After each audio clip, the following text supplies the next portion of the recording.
Please take your seats.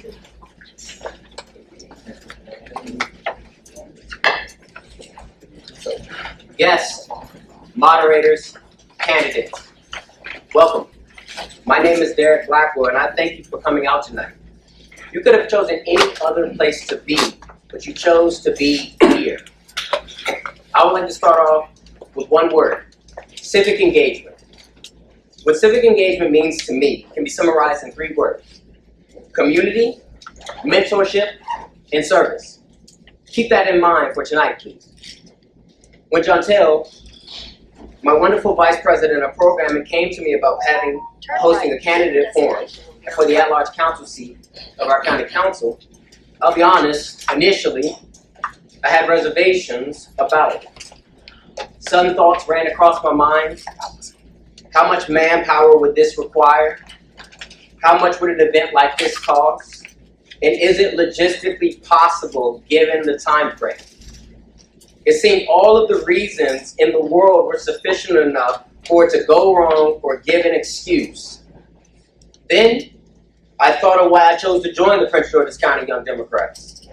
Before I joined, people told me at the local level, don't join the Prince George's County Young Democrats. You will be wasting your time.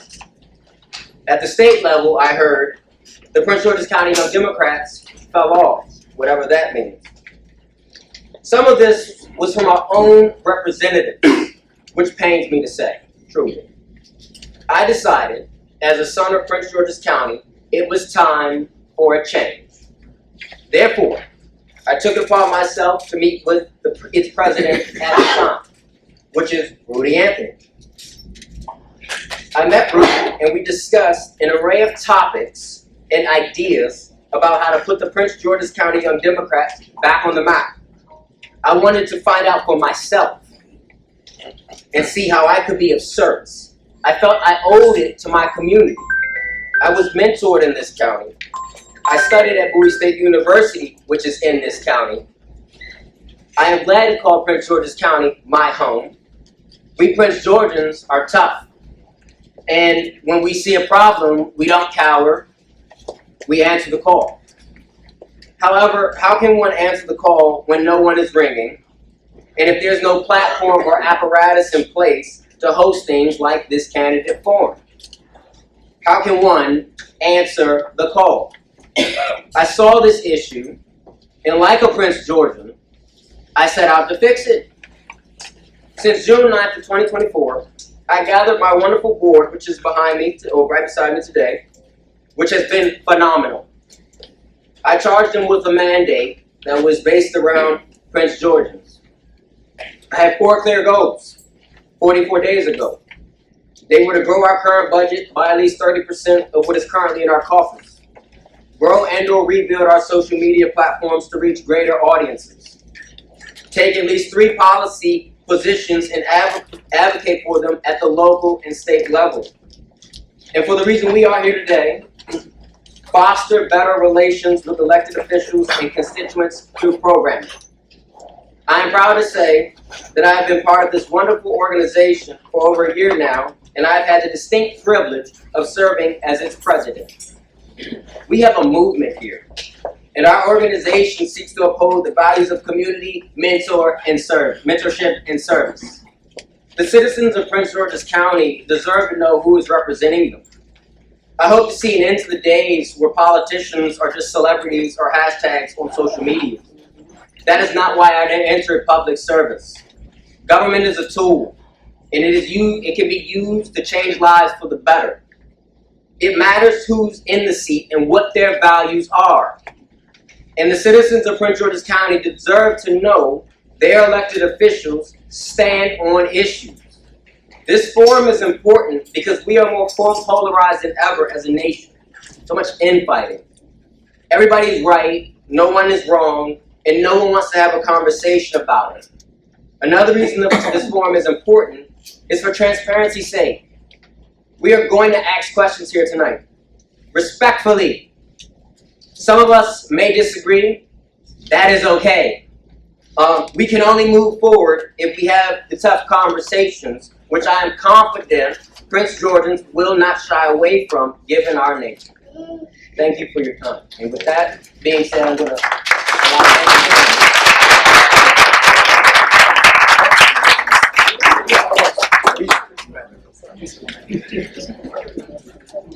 Good evening, everyone. My name is Dr. Anthony Brown. I am the Prince George's County Democratic Central Committee Chair. I have the complete honor and privilege to say hello to our candidates and welcome to our forum. At this time, I would like my Central Committee members to stand up. Yep, you too.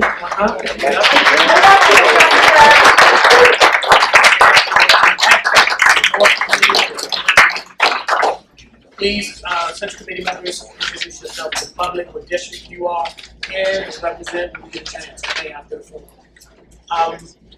It's been an honor to be able to lead the Prince George's County Democratic Central Committee to an educational standpoint.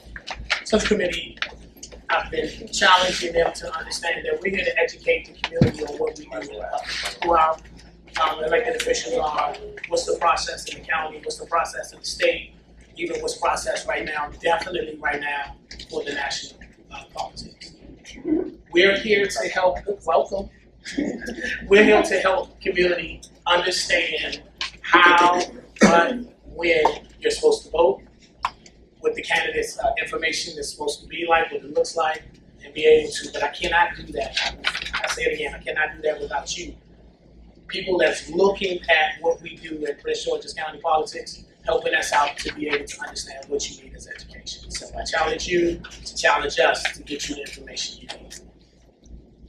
With that being said, I am in between the introductions of the candidates, and I'm not going to be my fellow president over here who beat me up earlier today to say don't talk loud, don't talk long. So I won't do that. All right. So once again, my name is Dr. Antoine Brown, and greetings from the Prince George's County Democratic Central Committee.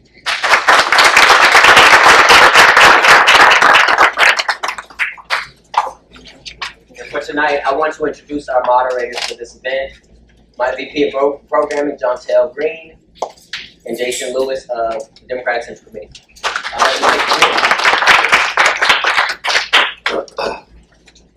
Thank you all so much for being here. I can't believe this turnout. It just kind of came from an idea. I'm the resident old Dem on the young Dems who got a chance to experience things before they fell off, right? And so I just wanted to build something to pass back to. And anyway, that's enough about me. So the way that we're going to go through with the forum is each question, we're going to have two candidates respond. We have questions across the topics that we pulled in from the community. Thank you to those who RSVP'd. We actually have incorporated your thoughts into the questions here tonight. And so it'll be one question. Each question will get two candidates to answer. They'll have 1 minute. And if anyone feels very strongly like you don't get the question you want, but you want 30 seconds to talk on that topic, you can do it. But it's like America's Got Talent Golden Buzzer. You only get one, okay? So if you got a topic, you got to talk about it in one time. And with that said, I'll pass it to co-moderator Jason. Thank you, ma'am. Good evening, everyone. I want to welcome everyone again to the debate, the forum today. Our candidates graciously agreed to be here tonight. So this is a bright time in our community and our state for this type of discussion. Thank you all for being here. I'm going to go ahead and get started. Starting with Mr. Baker. 2 minutes per. Good afternoon, everybody. And my name is Gabriel Njimwa, and I'm a loyal resident for 21 years. The reason why I'm running is because I don't know if anybody knows, maybe some of you do know, is that on our county logo, there is a Latin word that says siempre idem, which means the status quo remains the same. And for a very long time, the county has lived up to that idem, that the status quo remains the same, which means the rich will continue to get rich at the expense of the minority, and that while the rich continue to get rich, the wealth will trickle down to the ordinary person in Prince George's County. And what that also means is that Some people call that a supply side in some parts of the country. Some people call it the trickle-down doctrine. But here in DC, it's called the ownership society, which means that you're on your own. You can't pay rent, you're on your own. Your senior citizens who are struggling with your property tax because it goes up every year, you are on your own. You have kids in a public school system which is struggling every day with an 8% proficiency in math, a 24% proficiency in reading, and only 76% of them will graduate at the end of the school year. Those kids are on their own. You live in a neighborhood that's filled with crime, and which actually went up 12% this past summer. We are on our own. You have a mom or dad who's struggling to get food, pay for medication and put food on the table and send their own kids to school. We are on our own. And we have lived up to this you are on our own mindset for a very long time. And that explains why we still wallow at the 50% when it comes to our education throughout the state. And the reason why this is happening is because we have been doing the same things over and over again, expecting that the result is going to be different. Folks, it is time we change the status quo because we are a better county than this one. Thank you very much.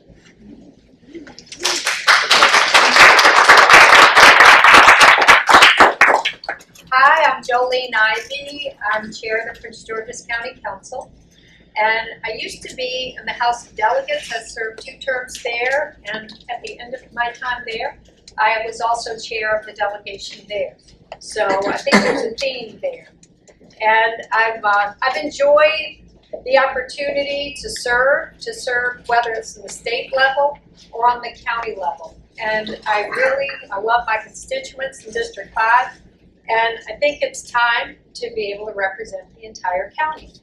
The things that I've been focusing on over time really have become more countywide. For example, the bill that I got passed last year that will increase dramatically the number of accessible homes there are being built in the county. So that way, when you buy a home, you're more likely to buy a home that you'll be able to age in place in. You might not be thinking of it when you buy the home when you're 25 or 30, but by the time you get to be my age, you'll be very happy that you don't have to go up and down the stairs all the time, that you have everything you need on the first floor, and that you can get into your home with a wheelchair if necessary.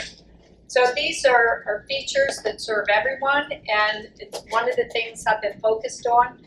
As chair, I've had to focus a lot on the budget this year. When I became chair, I had the unhappy news that we were facing a $171 million budget deficit. And it was very difficult, but I worked with the county executive's office, and we came up with a plan that worked. So not only were we able to close the budget deficit without furloughing or firing anyone, we were still able to increase the number of police officers and firefighters here in the county. And that was important to us. You know, public safety is so important.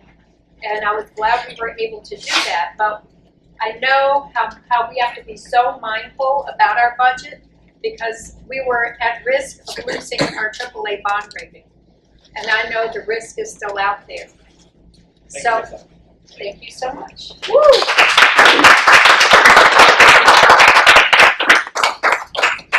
Hello, welcome everybody. I'm glad to be here.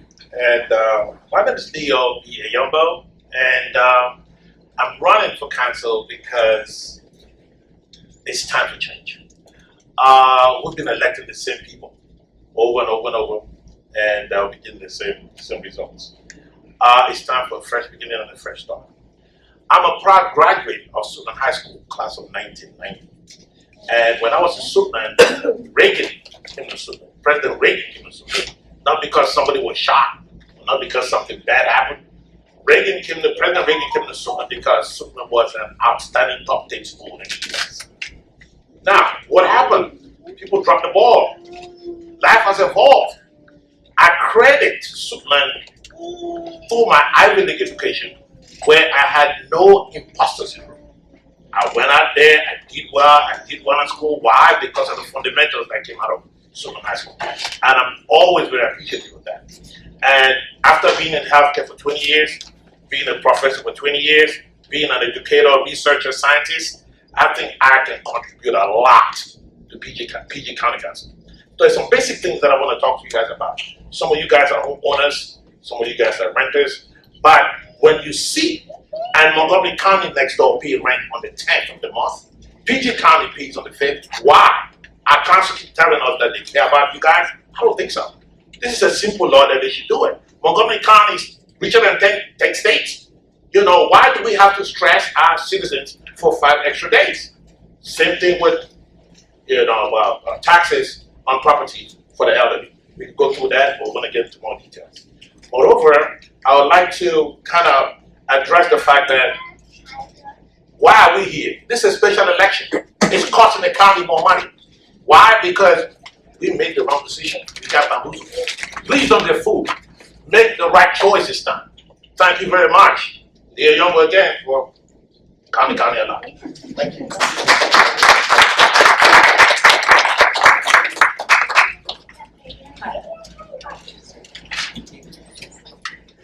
Good afternoon. My name is Judy Mickens-Murray, and I am elated that so many of you decided to come out and join us this evening because it validates what I believe. The community needs to be involved in the decisions that we make. I am seeking the County Council at this moment to promote growth, innovation, and inclusion. One of 2 or 3 things that are important to me: the rent, housing, and the tax base. I will bring a fresh approach, I will bring a new lens, and I'm asking you to support me. My school board experience twice has given me that lens to look at this county countywide. I've always looked at the county countywide. I understand the impact of the decisions that all the politicians make have on us. And I also know that we're better together than we are in silos. I want to break down those silos. I want you at the table. You are important to me. That's why I'm excited tonight to see you. So if you give me the opportunity and support Judy Mickens-Murray for your county council member at large, I promise you there will be changes. Thanks so much.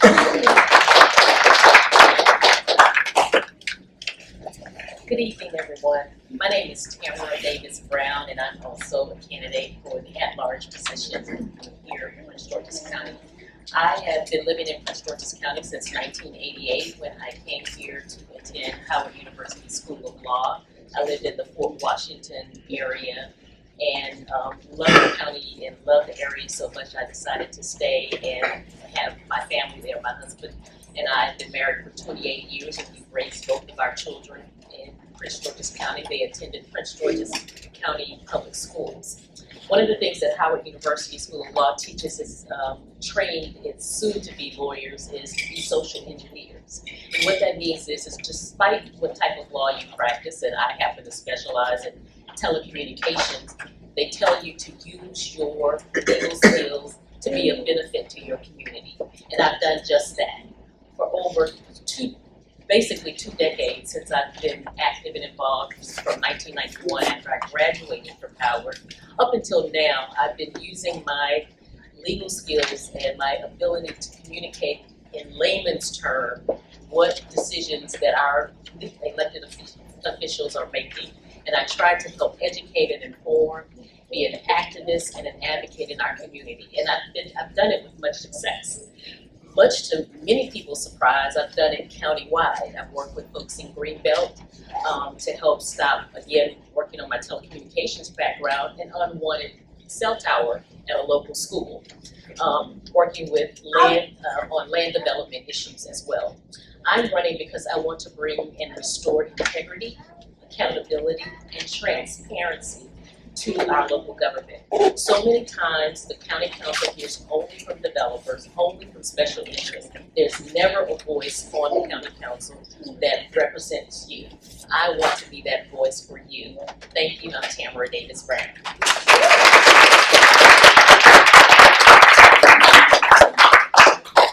Guess I better bring it home and quick, right?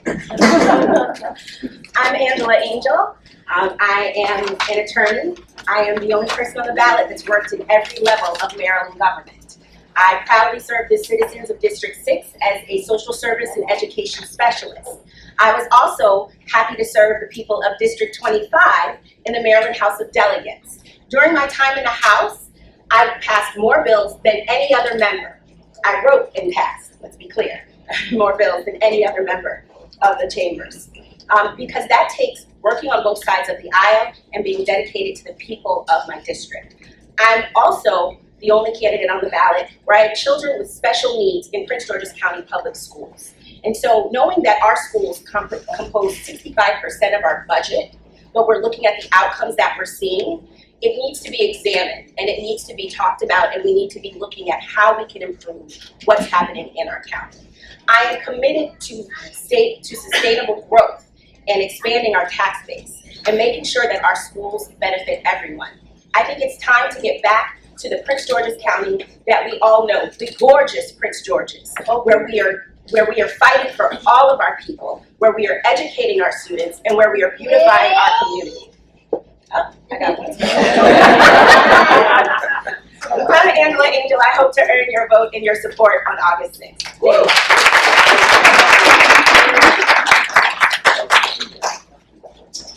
Good afternoon, everyone. My name is Rudy Anthony, former president of Young Dems. I'm here with a message from Mayor Tim Adams. From the office of Tim Adams, Mayor Adams greatly appreciate the invitation to this forum from the Prince George's County Young Democrats and Democratic Central Committee. He fully supports and is proud of the work being done by the Central Committee and the youth in the county. He sincerely apologizes for missing this event and understands the importance of reaching all of our constituents, but there was a conflict in schedule. Mayor Adams wants to know, as your next at-large council member, he wants to bring accountability back to the council. As a successful businessman, Mayor Adams is not beholden to special interests, and therefore he is working for the people. He seeks to focus on creating and communicating opportunities for the youth, caring for our seniors, while simultaneously combating crime, improving infrastructure, and creating a better quality of life for all those communities in Prince George's County. Thank you. Thank you, candidates, for this introduction. The first question is Ms. Angel. Ms. Angel, when it comes to reproductive rights,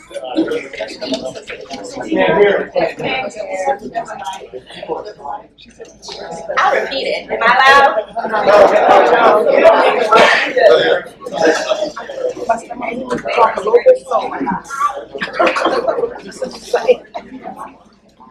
All right, here we go. When it comes to reproductive rights, We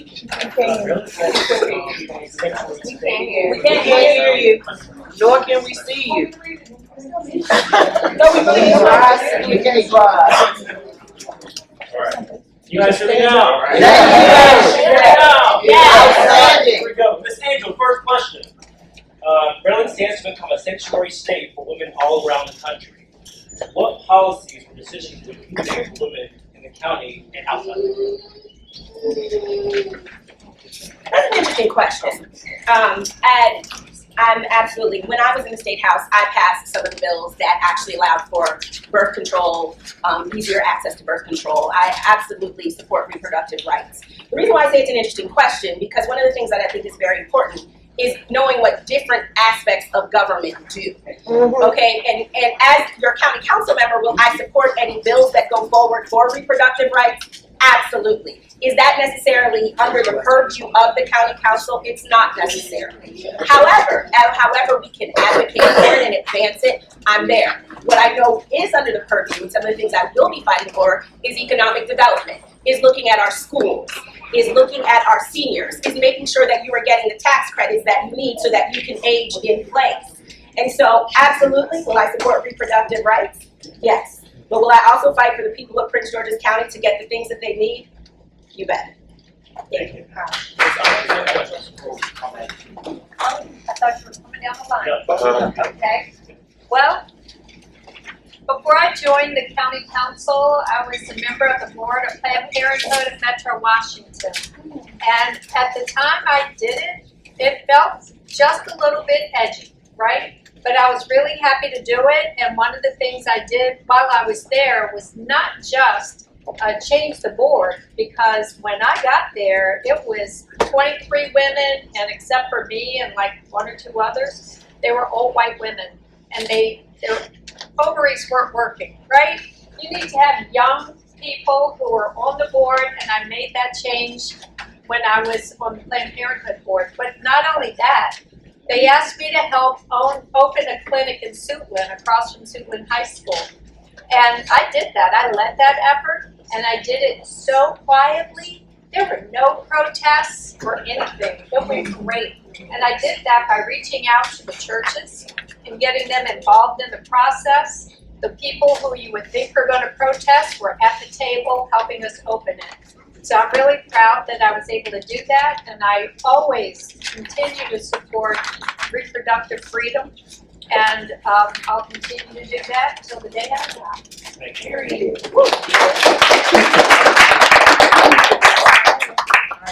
Next question, I'll try to get the projection of things. So, given the budget constraints and the need to comply with the Blueprint for Maryland Futures plan, how would you prioritize resources to improve student outcomes and make sure that they're college and career ready? And Ms. Brown, we'll start with you. Great question. Thank you so much. So I truly believe that as a county council, we need to be budget hawks. I'm a very fiscally conservative, and I think at our school level, and particularly at the school system level, we are top heavy at the Sasser school system. I think that because we're trying to have a school-based budget, that the money is not trickling down. So first and foremost, I want to make sure we do an audit, and I request that we do a desk audit of every agency in Prince George's County, but especially the school board, the Board of Education, and the school system as a whole.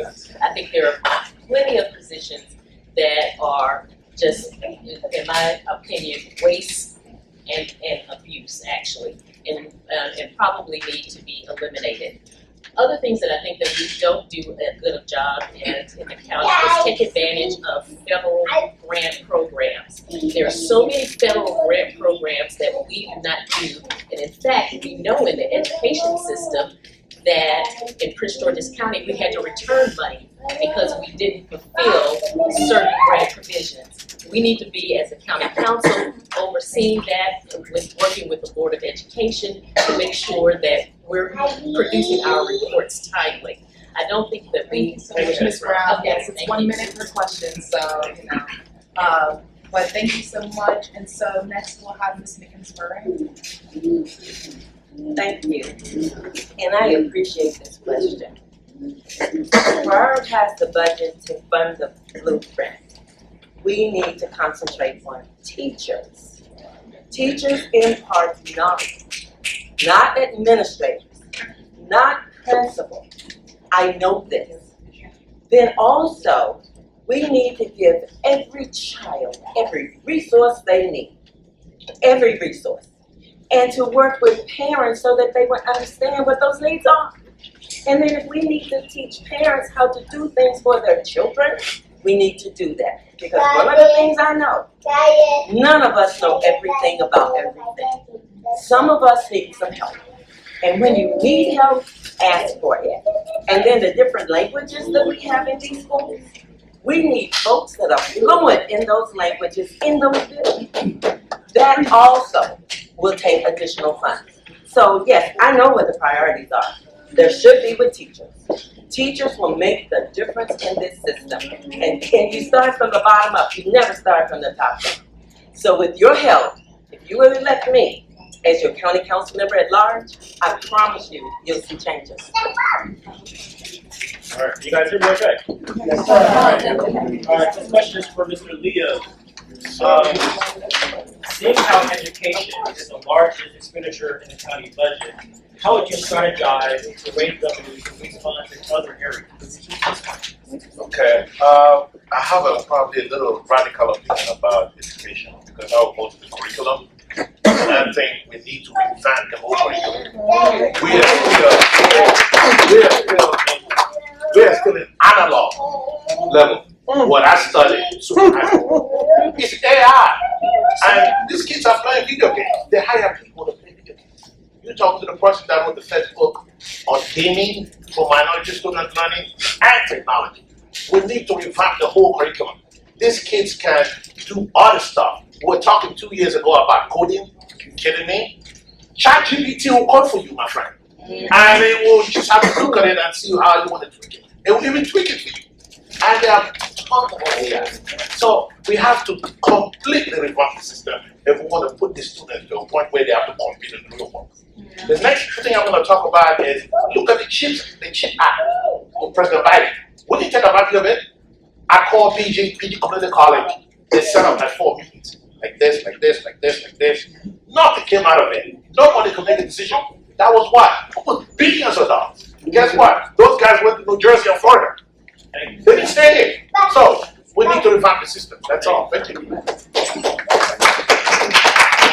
Any question for Gabe?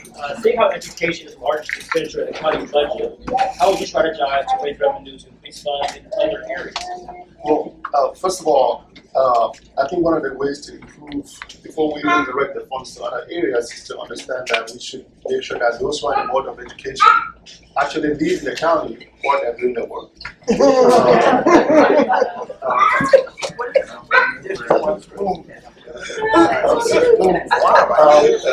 The second thing I would like to say is that I had a chance to speak to tens of thousands of constituents of Prince George's County. Our educational system is in big trouble. The students in our schools are the future council members, men and women, future governors, future congressmen, future, maybe the president of this country will come from Prince George's County one day. Before we divert funds to other areas of the county, we need to prioritize and make sure that we get our students who are struggling today at an 8% proficiency in math, the same students who we plan to be doctors and lawyers and teachers and presidents of our country are struggling at an 8% proficiency in math. Thank you, sir. We need to improve to make sure that we get our educational system out of the bottom 50% up to 100%. All right, so next question, so around transportation, and this one is going to Ms. Ivy. How do you plan to address countywide issues such as traffic control, public transit improvements, and infrastructure developments to enhance mobility and the quality of life for residents? That is an excellent question, because traffic is something that I always hear about every time there's any kind of development plan, that we have community meetings, because we actually do have community meetings. And they, the number one thing people are concerned about is always traffic, how much traffic is going to be generated by whatever project is coming. And we do know how important public transportation is. There's one thing that's been on the table that troubles me though, which is MagLab. And it troubles me more today than it did even 6 months ago, because I've been hearing more and more about how it's got some legs on it, right? So I've got some concerns. I know there's people here who've been fighting that for years. One thing that I've been working on also myself is bike trails. And I know that doesn't sound like it'll solve all problems, but it's really important that we provide trails for people to get them out of their cars. And I work a lot on safety issues. I have a regular meeting with State Highway and with the county to talk about safety, because I've had a number of people killed on 202. Thank you, Ms. Ivy. Thank you. And so next up we have Mr. Well, I kind of spent 2 years in China, and that's a Fulbright. And I can tell you this, like you were just talking about the train. If you think you have environmental problems with the MAC train, wait until it gets you. Half of what new character is going to come, because you're going to need that much space and all the problems that are going to come with it. So I think we got to make our county livable. I think we need more bike lanes, we need more walk paths, we need more parks, we need more areas where people could commute on a bus. It's not quite favorable. So, and then we also have to come to a point where we can really kind of subsidize metro. Metro is expensive. How many of you guys take metro in here? It's really expensive, right? And then they have this, two different tiers, rush hour, non-rush hour. You pay for rush hour, but you're doing non-rush hour. So guess what? The county has to come to a certain way where they can actually subsidize some of that, not only talk about it. All right, Ms. Mickens Murray. You guys respond to that? I did, and I was gonna ask you how do you do that 30 seconds. One of the things that I believe is imperative is that as they build houses, we need to know who's looking at the traffic when they are doing the planning. So one of the first things we need to do is reassess what is in the pipeline for building houses and buildings in Prince George's County. And then we also need to look at the number of students, kids that are in those buildings, and you still have to get them to school. So all of that, I believe, we should put on the bills. Thank you. Ms. Brown. So I just wanted to respond because as a person who has been an advocate in land development and in development as a whole, people see me as anti-development. I'm not anti-development, I just want smart growth. But what you need to understand is that the county council sits as a district council on all zoning matters. We already have a plan. We just need to stop waiving and grandfathering and continuing to give exceptions to our developers. And I think that's what the problem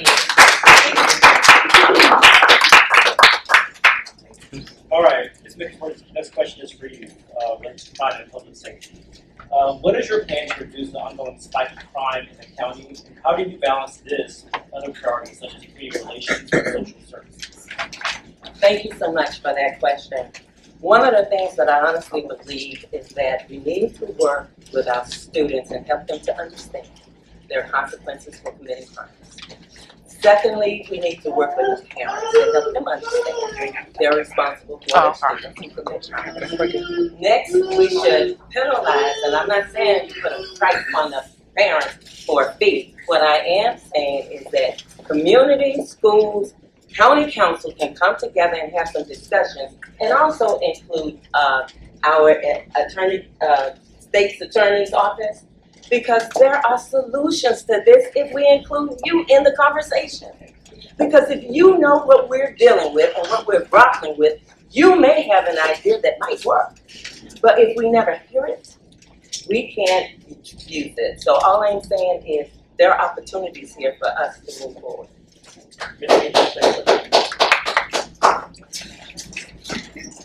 It's interesting because actually all three of those things are related. When we talk about schools, when we talk about crime, we need to look at, one of the questions I asked, I spoke with someone from county staff, and we've been talking about this spike in juvenile crime, and I said, have you all mapped, you have them in your custody, everyone that you have in your custody, have you mapped where they came from? Have you mapped what their schools were? Have you looked at what their parents, what their household is made of? Have you talked to their parents to find out, were they aware of the things that were happening or were they not?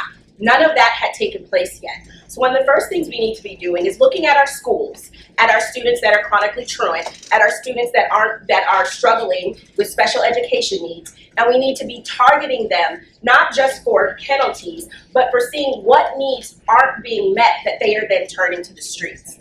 We can also look at things that have been successful, like community schools, where we bring social, just like we said, social services, our police, and our schools together in one place, and we start making sure that everyone can have their needs met. In communities where that has been implemented, crime has gone down, graduation rates have gone up, and testing scores and aptitude has increased. So we know what's worked, we need to begin implementing it.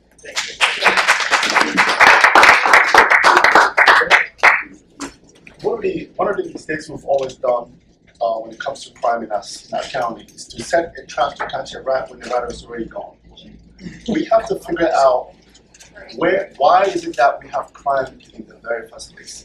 The people in our county are struggling. You have parents who work 2-3 jobs to bring food on the table and send the kids to school. we have to understand that as parents, our kids spend more time with us, and as moms and dads, we have the responsibility to be in the life of our children.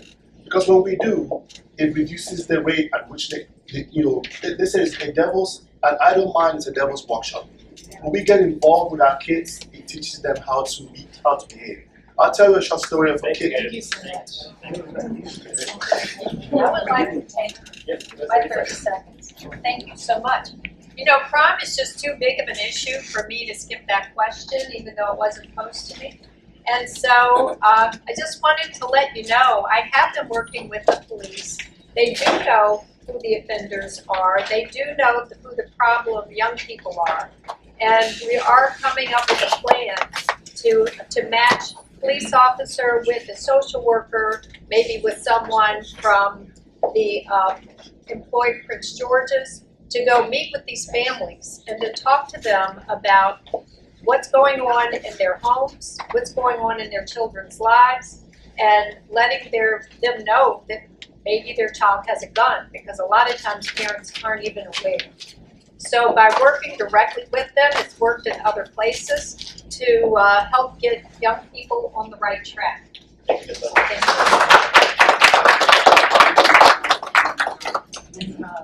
And actually, yeah, this next one, we're starting with you, and thank you for letting us call you your first name, because I would butcher your last one. But around the governance, so how do you plan to collaborate with neighboring counties and municipalities to address regional issues and promote cooperation? Thank you for that question. It's very important that we work with our neighboring counties to see what works for them and see how we can implement it in our own county. I'll give you an example of the fact that I know many people don't realize this. Our county is the only county that teaches our schools 20 minutes less than all our neighboring counties. And those minutes in one day, in 5 days, they add up. So we will copy that example and make sure that our students can spend more time in our classrooms, because the more they spend in there, the more they can learn. We can also learn from what they're doing with rent stabilization and how they treat their elders and how they treat the regular senior citizens and how they're dealing with crime, because our county is the second highest in crime in the entire state of Maryland. There's got to be something we're doing wrong, which goes back to what I talked about setting with the status quo. It is time we start looking around what our neighboring counties are doing correct, copying and applying our own county, so that we could go back to what this county was when Wayne Curry was county executive, where it was the envy of the nation, flogging many developers and homeowners and people who just want to live in the county and raise their families and send their kids to school. Thank you very much.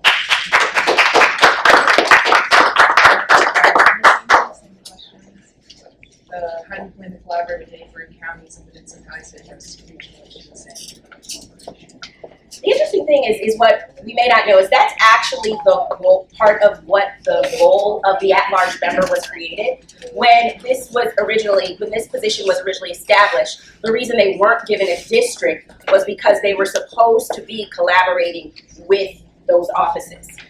When I was at council, my council member was one of the folks who would go to those meetings, who would go to COG, which is our regional partners, who would look at what's happening in DC.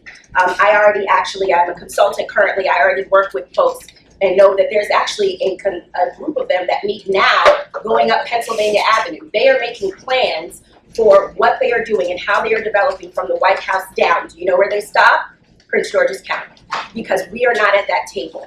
So already there are things happening that I would be making sure that we are inserting ourselves and being a part of those conversations. There are regional things, and that's the actual job when you look at when this office was created, what their goal was to be an advocate in those spaces.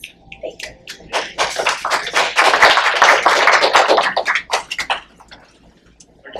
Yes.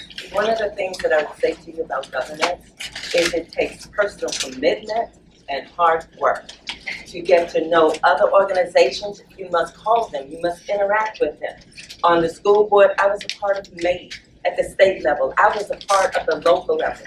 I called people, I would go meet them, because understand this, we are teaching ourselves in Prince George's County how to do stuff, because people have never done it. And if you've never done it, you need to learn how to do it. I know how to do those things because I grew out of the federal government. I understand how entities need to come together to help this nation be better. So thank you. All right, we have an Instagram question for Ms. Brown. Ms. Brown, if elected, what will be your top 3 priorities and why? Thank you for that question. If elected, my top priorities are first, budget. And people think that's a weird one to start with, but we have such great ideas coming from this area and from this stance. But how do you pay for it? Are you going to raise taxes? Are you going to cut services? How are you going to pay for it? And so we have to think hard. You heard the council chair say that when she came on as chair, she faced a deficit, she faced a budget. And believe it or not, that's very real. So that's one of the first things that I want to do. And I said my antidote to that is that we do a terrible job at applying for all of the federal grants that are available to us as a county. And when we get the grants, we do an even worse job in making sure that we continue and meet our reporting requirements. The second thing is affordable housing for our seniors, for our young. I think I got to meet Casey and Kelsey, all of them. And I know that they're probably around my children's age looking to have affordable housing. One of the things that we need to do is make sure that we have a good stock, but the stock has to be affordable. And we need to take advantage as a county and start to own the development ourselves and not depend on developers. The third would be education. And with education, what I like to do, what I didn't get to finish in my earlier response is when we're talking about the school-based budget, is to make sure that those dollars trickle down to the classroom by cutting some of that administrative fat that we have. And again, we're not taking advantage of the Department of Education grants. Thank you. What are your top 3 priorities and why? My top 3 would be education, rent and affordable housing, and school system. Number 1 for rent. I will make sure that if you rent out here, if you're a renter, you will pay rent on the 10th of the month. That will give you extra 5 days. That 5% doesn't need to go to developers, or they don't need it. It will go to your savings account. They won't be able to charge you late fees on the 15th. We're not going to clog our legal system for repossession of property in Upper Marlboro on a daily basis. And I saw this firsthand being a professor at Howard, where half of my students would not come and don't show up for that. Why? Because they got to go to court. And they're going to pay the rent anyway on the 10th. So it's something that we put so much stress on our people that we really cannot say we love our people when we make them pay rent earlier than Montgomery County that we can not. School system. We got to make sure that our kids are able to reach the new and innovative world. We have to make sure they are. And then the last part would be we have to make sure that we can get grants to be able to fund some of these as opposed to leaning only on the budget. I did mention the CHIP Act. That was something that we could have been able to get millions out of it, probably almost $1 billion. We didn't raise a figure. And I called almost everybody I could call in the county. Nobody did anything.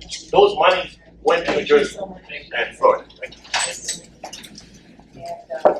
And we're giving a little bit more leeway on questions because we're actually running ahead of schedule. So just so you guys know, maybe a minute 15, a minute 30 seconds. Yeah. 30 seconds.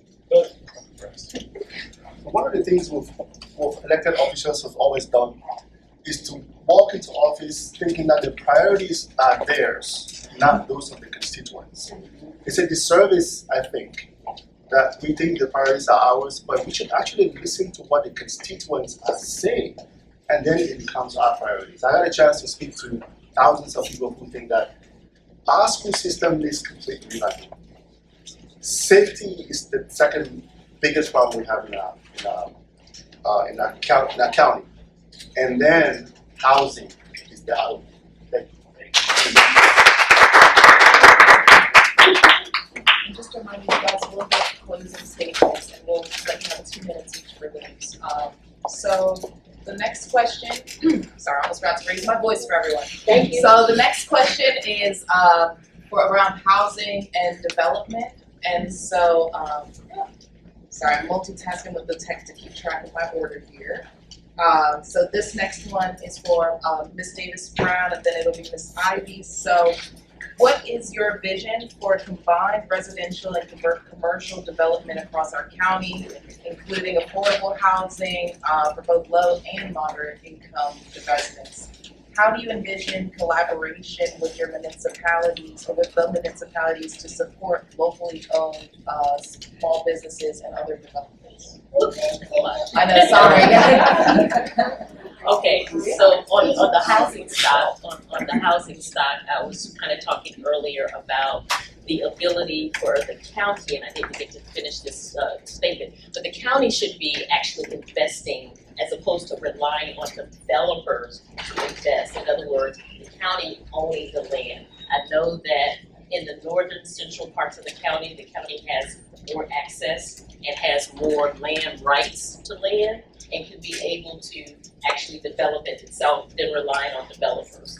In the southern part of the county where I live, Clinton, Dade, and Quasco, the rural tier, it's actually privately owned. So it's a little bit different. But I think that we need to work and with public-private partnerships in order to help the county to come and be the owners and bring the housing stock that's necessary for affordable vacated, aging in place, and reasonable housing. Again, what's missing from that component though is HUD.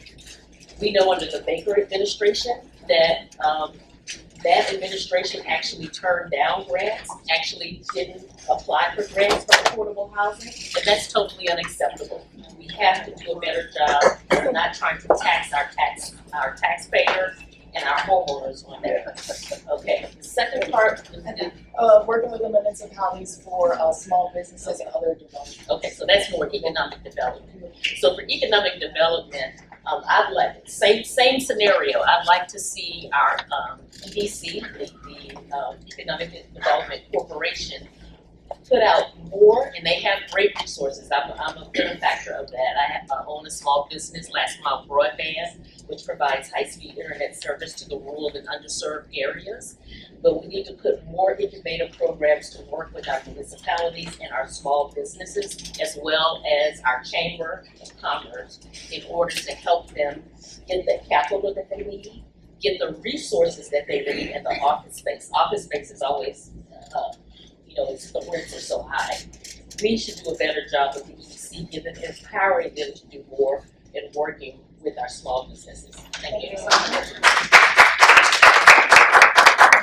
Because I know it's a long question, I'll repeat it. I think I have it. Oh. I took notes. Okay. Well, the first part is about combining residential and commercial. That's something that we did in the zoning rewrite.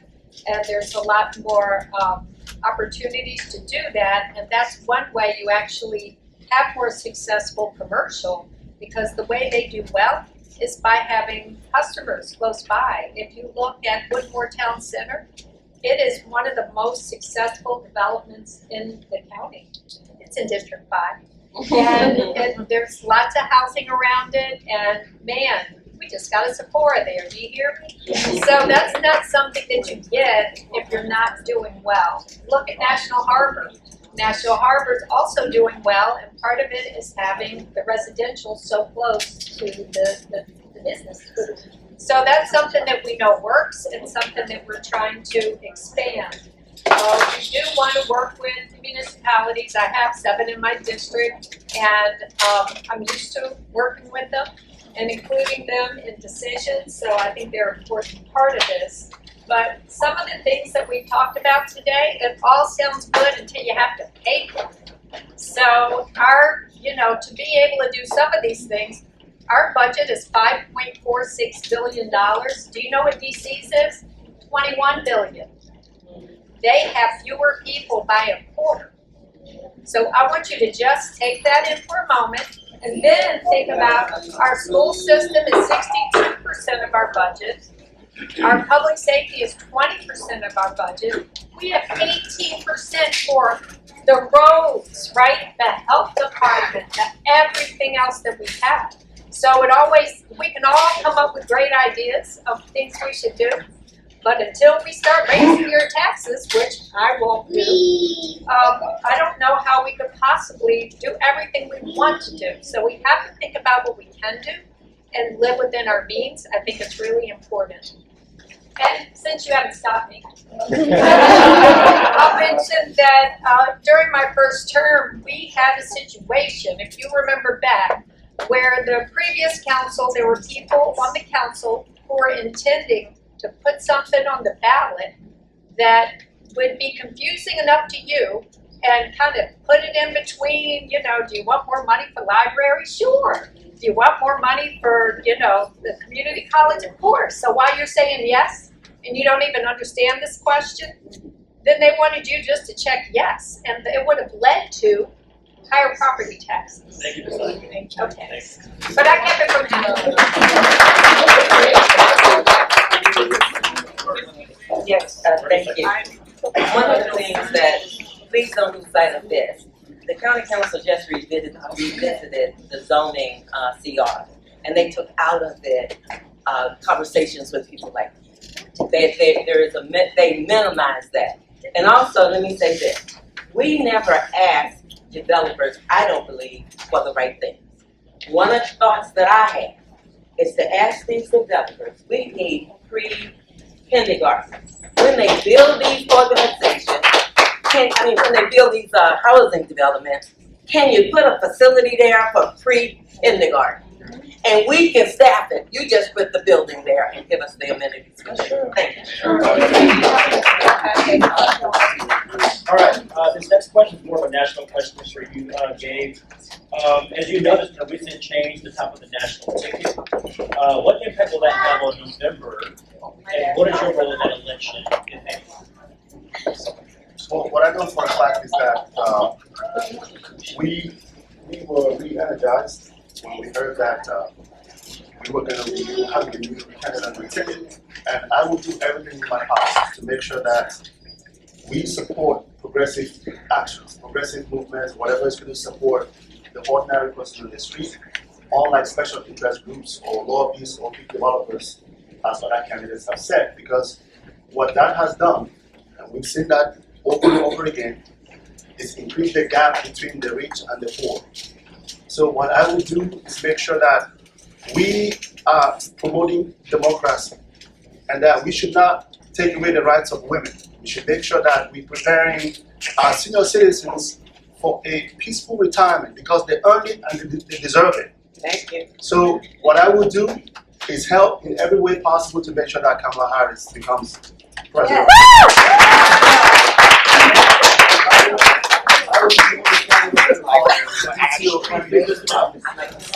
I was the only candidate who called on WTOP yesterday to offer my endorsement for Kamala Harris, even though they never read it. I'm still All right, Ms. Angel, same question. Can you repeat your question? Sure. As you know, there's been a change at the top of the national ticket. What impact will that have on November, and what is your role in that election? As we can tell already, it's getting people excited once again about coming out. I've been on a call for the past 4 years of Black women that meet every Friday. We started because of the attacks that were happening on now Madam Vice President. And since 2020, we have met every Sunday or every other Sunday. On Sunday after she announced, we had 44,000 women on the line. So many women that we actually broke Zoom. We called the COO of Zoom because she's in the network, and they had Zoom engineers while we were talking, expanding the capacity of Zoom because that's the power of Black women.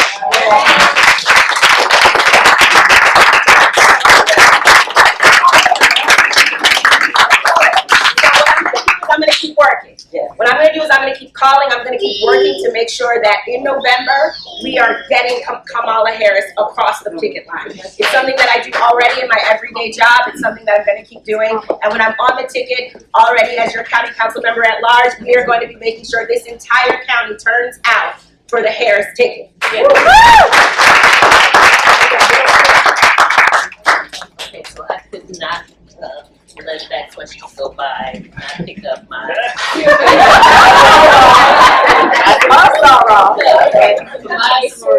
Madam Vice President Kamala.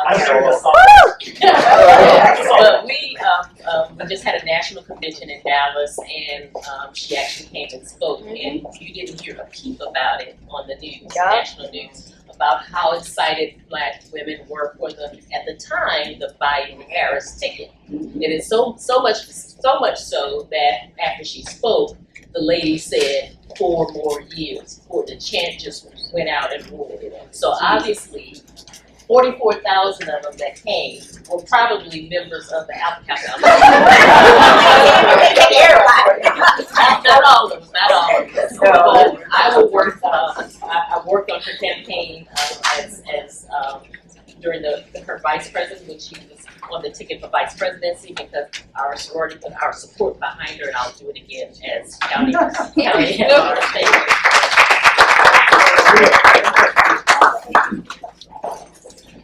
I think we will wholeheartedly support her. And I think on November 7th, we are going to be pleasantly surprised because we're going to have a female person. And our county, I do remember when Barack Obama ran, the lines were unbelievable. I think they're going to be, the lines they're going to double the Barack Obama excitement. And I think it's just a matter of time, though, to what the media tells you. There's always like what Nixon called a silent majority, and we are going to be at it. Rain, sun, sleet, we're going to be at it for it. So, but we're going to be at it. Well, I have to tell you how disappointed I was when Trump won.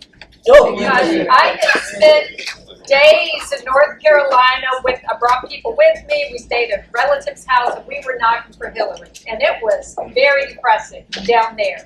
I didn't realize how bad things were until I went down there. And I came back and I thought, oh, maybe things are okay, but they weren't. So we cannot let that happen again. When I was in North Carolina, I met women who told me they had voted for some Green Party, somebody else's thing, because, oh, Hillary's going to win.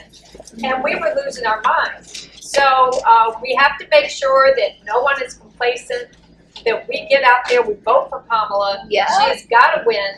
Yeah. And then just as importantly, at least to Maryland, we have to make sure that Angela also votes.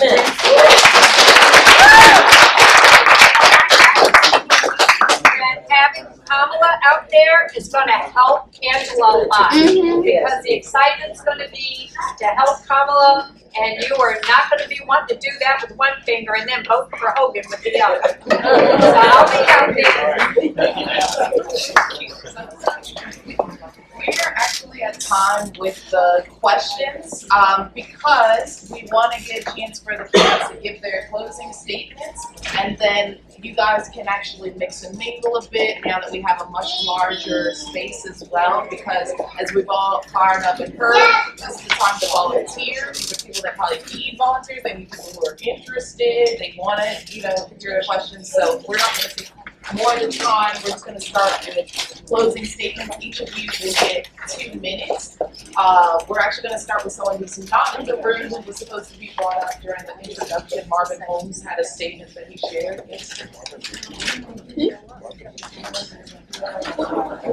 Okay. I'm being asked to let for one more remark before we do the final closing remarks. Dr. Brown, if you'd like to. Yes.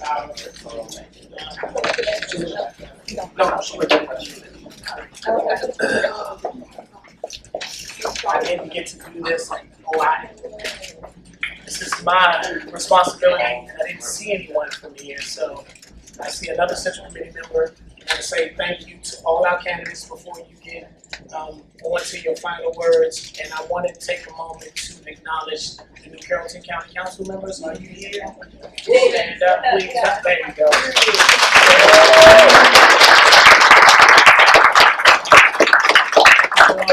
Thank you, the City of New Carrollton, for allowing us to be here and be able to have this moment.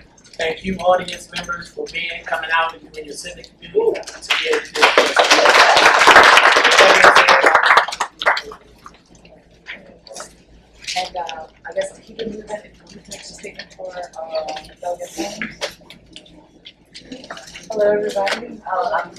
Young. I'm the Vice President.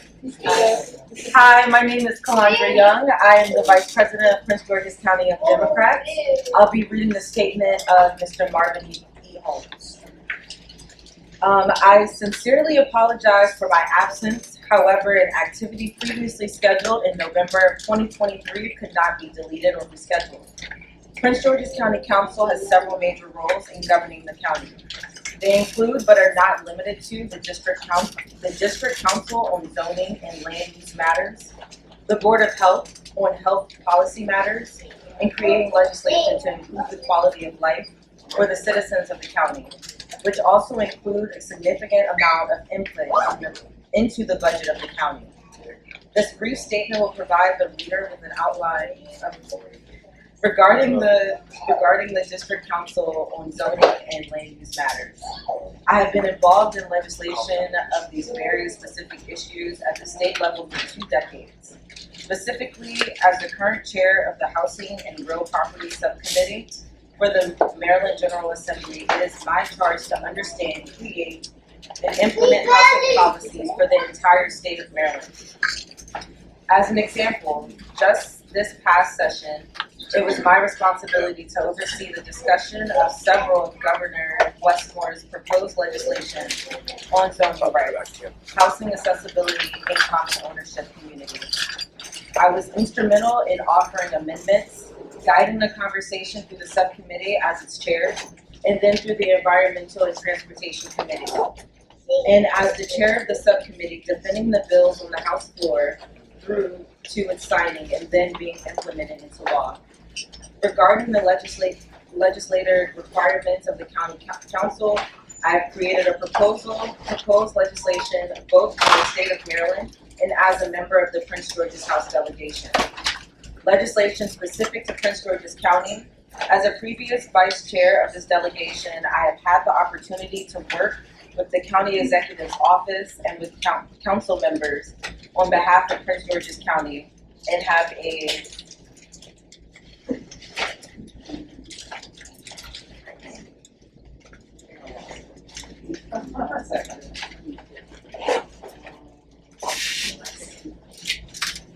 full understanding of the workings of the county council and this legislative process. Maryland state law requires the Prince George's County Board of Health to meet at least in May and October of each year. As a current member of Maryland's Administrative, Executive, and Legislative Review Committee with the General Assembly, we must review all regulations being proposed by each state agency. The discussions surrounding medical cannabis within the Maryland Cannabis Administration have been quite active and have required that I pay particular attention to revenues, licenses, shipping, and packaging, and as well as testing of medical cannabis. I have also been significantly concerned about the number of hospital beds at the University of Maryland Capital Region Medical Center. Although the budgets for the medical system, the budgets for the county council, and the budget for MCA do not commingle, I'm hopeful that there can be an opportunity for me with these procedural knowledge and as the next councilman at large to reach a consensus with all parties on additional funding to University of Maryland Capital Regional Medical Center. This concludes my statement, and thank you for your consideration on this highly competitive and critical, important position.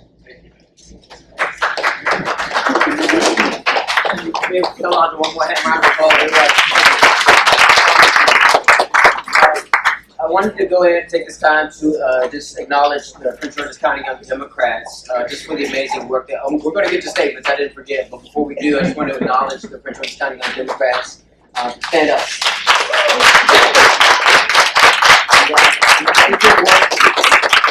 The amazing work this team has put into Uncover, guys. This stuff was put together in like 3 weeks. I mean, just the amount of work from the Democratic Central Committee and my team has been phenomenal. I mean, they really hit the ground running and they deserve the acknowledgement for that. I also would like to shout out Zella Robinson in the crowd tonight. If she could stand up as well. Zella, she's a business owner in our county. She owns a credit card. So round of applause to Stella for contributing to our economic growth. And without further ado, we're going to work our way down and we'll start here in terms of closing statements.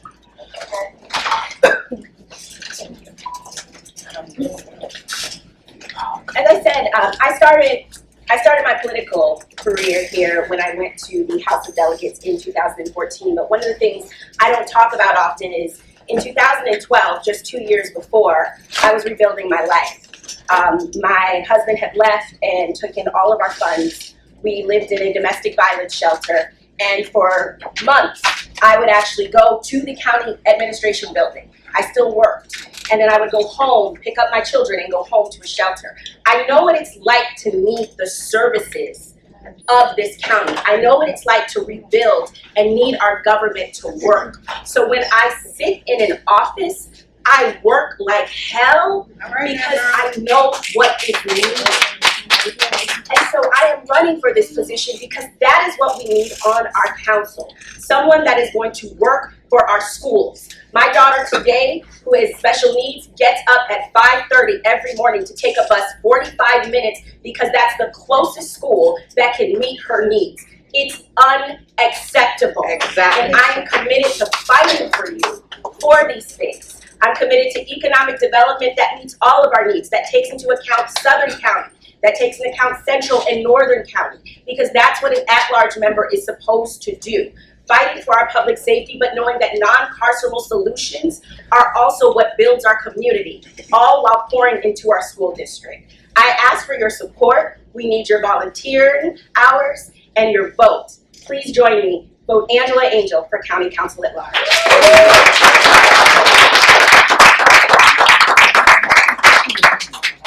I started out saying that we at the council level hear a lot of special interest in developers, and I also said that I wanted to be a voice for you. There are too many opportunities and too many times that this council has taken away your voice. Just last Tuesday, in dealing with development issues, there was a big debate. I listened to the entire 1 hour and 30-minute hearing just last night again on the vote to deal with your voice. I want to be a voice for Casey. I want to be a voice for Kelsey. I want to be a voice for Penelope. I want to be a voice for Ms. Genevieve. I want to be a voice for Councilman Mills. I want to be a voice for Garrett. I want to be a voice for John. All of you who I've met this afternoon, I want to be your voice. This is what I've been doing for the past 2 decades, being an advocate, using my legal skills, breaking down that legalese, because they're trying to fool you and trying to trick you by putting all this legalese. I break it down and make it plain. What's plain about this position? It was not meant to be a regional wide. It was created for a political reason, and the political person that it was created for is now resigned, and we have to have a special election. So I want to make sure that you are aware of what the truth is. I will speak the truth to the power, and I will be your voice on that council. Vote for me, Tamara Davis Brown, at-large council member.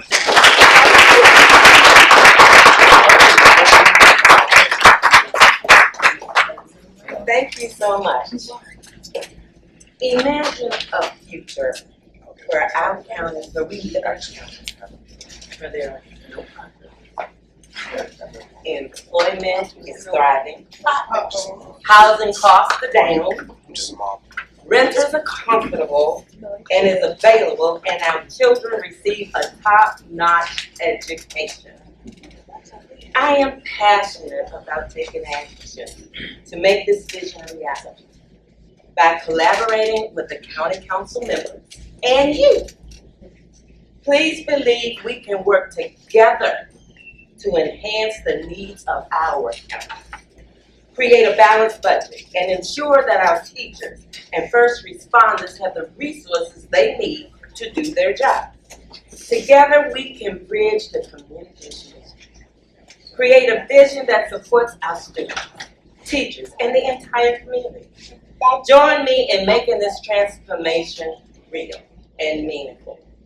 Join me, elect JudyMickensMurray.org. Thank you so very much.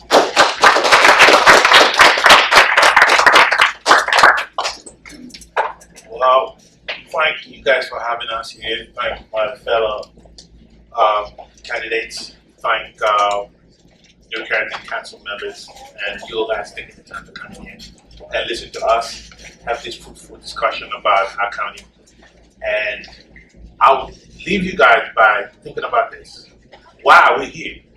I was very active in the 90s about term limits in council. Very, very active. Remember that? And guess what? One of the reasons why I'm running for this position, I didn't run for the district. For this position is because I want to limit other people from extending their time in the council. So, what I'm trying to say is that we need new ideas. We need new people. We need change. We can't keep doing the same thing over and over and over. And for us to really compete in the future, we need new ideas.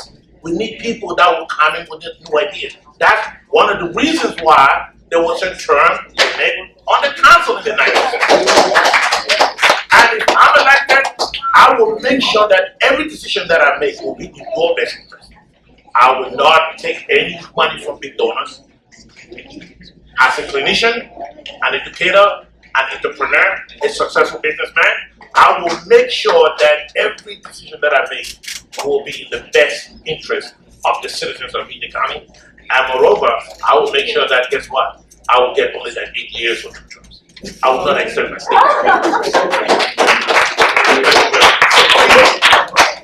Ever will not extend your stay. Thank you. Leo Young. So first of all, thank you so much to the Young Dems and to the Central Committee for putting this on. It's been really, really wonderful. You were very organized, I have to tell you that. Okay, we had this on our calendars like 3 weeks ago. We barely found out about the race and they were already calling us, so thank you for that. And I'll tell you that experience actually does help, right? During my first term, I was able to learn so much more than I ever knew before about land use and zoning. And one thing I had learned is that if you put a gas station just far enough away from a house, you were allowed to put it there. But if you changed the law and extended that distance, you were able to block more gas stations. And in fact, I did that in Colmar Manor, where they were trying to put a 24-hour gas station just a very short residential width away. And I made sure it didn't happen, but before the developer and the lobbyists could find out about it, we changed the law. And we made it further, and when they came to me and said, well, we're about to put in that gas station, I said, oh, maybe you ought to check the statute, because it's changed. And they were mad. So there's so much, it's such a complicated group of things you have to learn on the council, and I really have put myself into it, figuring out how to move the levers on your behalf. Because the people who lived across the street from what would have been a gas station, I don't even know if they had any idea what was going on that lot. I doubt that they are even able to vote, so I wasn't getting anything out of it in that way. But I just thought I had to protect them. And so that's how I've gone about what I've been doing. I've really put a lot in constituent services. I have the equivalent of 3 people, 3 people doing constituent services in my office, because that's how much I prioritize it. And when you need help from the county, you really want somebody who's going to respond, and I am known for that. I have excellent people who do the work with me, and I send stuff to them all the time. I don't always know the answer. I say, Nick, can you fix this for me? And she always does. Thank you, So thank you so much for having me. This was great.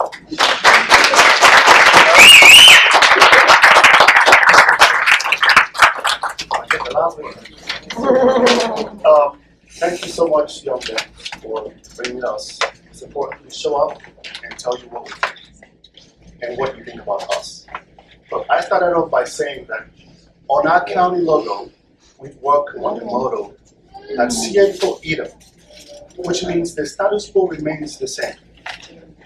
And so far we have seen that it's not working the way it should. The question now I'm asking is, are we going to keep doing the same things over and over again and expecting that the result is going to be different? I think the answer is no. we've seen in the past that maybe 5 or 10 years that people are calling and complaining about their rent. Our senior citizens are completely worried, also worried about their tax credits. We see that our educational system is still wallowing at the bottom 50% in the entire state. And we are number 2 in terms of crime in the entire state of Maryland. It is time to change the status quo and get somebody who understands what it means to be poor. For somebody who understands what it means to send our kids into our struggling public school system.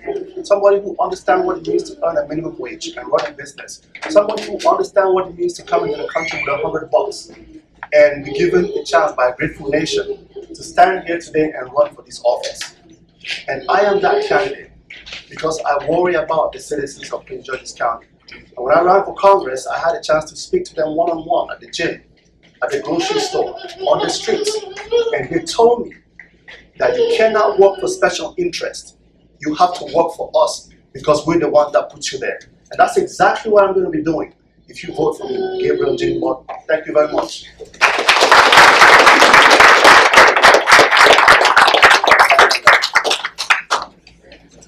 All right. Ladies and gentlemen. Yes.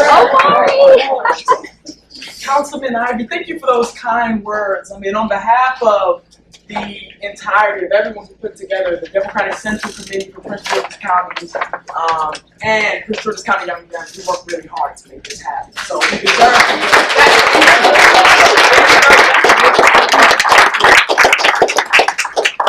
it. Ladies and gentlemen, I'm a young guy. Okay. And I think that the most important driver of change in Prince George's County are our young people.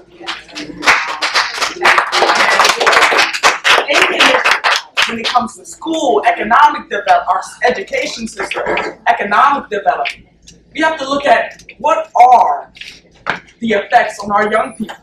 You know, we're the people who are going to be taking over pretty soon.